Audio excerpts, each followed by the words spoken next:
ആശങ്കകൾക്ക് വിരാമമിട്ട് സന്തോഷകരമായ ഒരു വാർത്തയുമായാണ് ഇന്ന് നേരം പുലർന്നത്. കേരളം ഒന്നാകെ ഇന്നലെ പ്രാർത്ഥിച്ചത് മലമ്പുഴയിലെ ചെറാടുമലയിൽ കുടുങ്ങിയ ബാബു എന്ന യുവാവിനെ രക്ഷപ്പെടുത്തി സുരക്ഷിത സ്ഥാനത്ത് എത്തിക്കാൻ കഴിയണേ എന്നാണ്. രക്ഷാപ്രവർത്തനങ്ങൾക്ക് ഇന്ത്യൻ സേന മുന്നിട്ടിറങ്ങിയതോടെ ആത്മവിശ്വാസത്തിൽ കാത്തിരുന്ന ആ നിമിഷം നമുക്ക് മുന്നിലെത്തി. കേരളം കണ്ട ഏറ്റവും വലിയ രക്ഷാദൌത്യത്തിന്റെ മണിക്കൂറുകളാണ് സന്തോഷകരമായി അവസാനിച്ചത്. 45 മണിക്കൂറിലേറെ നീണ്ട രക്ഷാപ്രവർത്തനത്തിനൊടുവിലാണ് ബാബു എന്ന 23-കാരനെ ജീവിതത്തിലേക്ക് തിരിച്ചു കൊണ്ടുവരാൻ സാധിച്ചിരിക്കുന്നത്. സർക്കാർ സംവിധാനങ്ങളെല്ലാം ആദ്യഘട്ടം മുതൽ രക്ഷാപ്രവർത്തനത്തിന് ഒരുപാട് പ്രയത്നിച്ചെങ്കിലും പ്രതികൂലമായ സാഹചര്യമായതിനാൽ ശ്രമങ്ങൾ വിഫലമാവുകയായിരുന്നു. തുടർന്ന് സർക്കാർ സൈന്യത്തിന്റെ സഹായം തേടി. ഇന്നലെ രാത്രി സംഭവ സ്ഥലത്തെത്തിയ സൈന്യം രാത്രി തന്നെ മലമുകളിലെത്തി രക്ഷാപ്രവർത്തനങ്ങളുടെ നീക്കങ്ങൾ നിരീക്ഷിക്കുന്ന ഓരോരുത്തർക്കും ശക്തി പകർന്നു.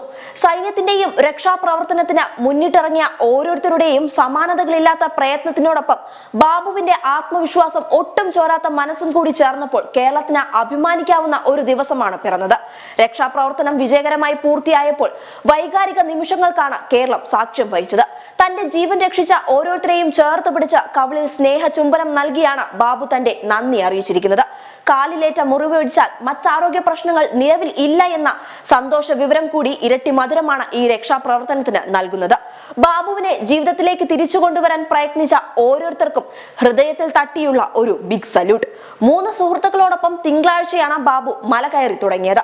പ്രത്യേകിച്ച് പ്രശ്നങ്ങളൊന്നുമില്ലാതെ തുടർന്ന ട്രക്കിംഗ് 1 കിലോമീറ്റർ ഉയരമുള്ള ചെറാടുമലയുടെ മുകളിൽ എത്തുക എന്ന ദൗത്യം അത്ര എളുപ്പമായിരുന്നില്ല. കനത്ത വെയിലായതിനാൽ കയറുന്നതിനിടയിൽ ക്ഷീണം തോന്നിയ സുഹൃത്തുക്കൾ വിശ്രമിക്കുകയും ഈ സമയം ബാബു കുറച്ചുകൂടി ഉയരത്തിലേക്ക് നടന്നു നീങ്ങുകയും ചെയ്തു. അവിടെ നിന്ന് കൂട്ടുകാരുടെ അടുത്തേക്ക് ഇറങ്ങുമ്പോൾ കാലുവഴുതി കുത്തനെയുള്ള മലയിലൂടെ താഴേക്ക് വീണ പാറയിടുക്കിൽ കുടുങ്ങിയാണ് അപകടമുണ്ടായത്. ഉയരത്തിൽ നിന്ന് 400 മീറ്ററും തറനിരപ്പിൽ നിന്ന് 600 മീറ്ററിനും ഇടയിലുള്ള ഇടുക്കിലാണ് ബാബു കുടുങ്ങിക്കിടന്നത്. കാലിന് ചെറിയ പരിക്കേറ്റെങ്കിലും വീഴ്ചയ്ക്കിടയിലും മൊബൈൽ ഫോൺ കൈവിടാതിരുന്നതാണ് ബാബുവിന് രക്ഷയായി മാറിയത്.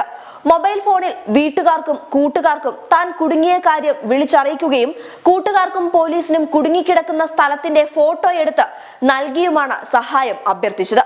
ആ നിമിഷം മുതൽ ബാബുവിന്റെ ജീവൻ രക്ഷിക്കാൻ എല്ലാവരും ഒരേ മനസ്സിൽ പ്രവർത്തിക്കാൻ തുടങ്ങിയിരുന്നു. തിങ്കളാഴ്ച ഉച്ചയ്ക്ക് 2 മണിയോടെയാണ് ബാബുവിന് അപകടം സംഭവിച്ചത്. അതിനുശേഷം ബുധനാഴ്ച 9:30-ഓടെയാണ് ദൗത്യ സംഘത്തിന് വെള്ളം എത്തിക്കാൻ കഴിഞ്ഞത്. ബാബുവിന് വെള്ളവും ഭക്ഷണവും നൽകി ആരോഗ്യവും ആത്മവിശ്വാസവും നൽകുക എന്നതിനാണ് ദൗത്യസംഘം മുൻഗണന നൽകിയത്.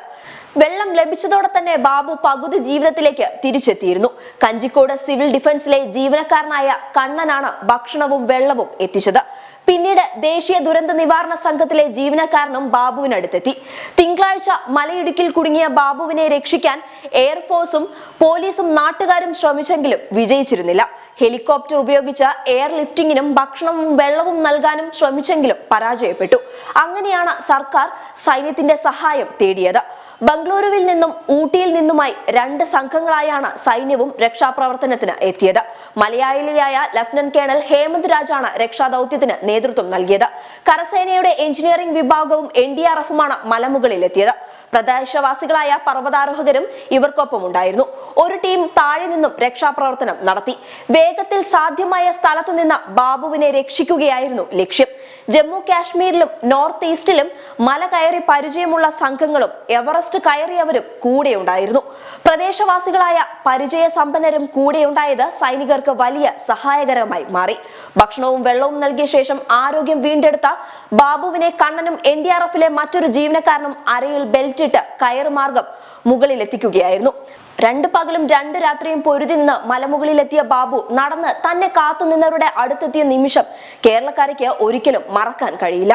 കൈമേയ് മറന്ന് എല്ലാവരും കൈകോർത്തപ്പോൾ തിരികെ ലഭിച്ചത് ഒരു ജീവനാണ്. സഹജീവിയോടുള്ള കരുതലുമായി ഇനിയും നാം മുന്നോട്ട് പോകും. News desk public Kerala.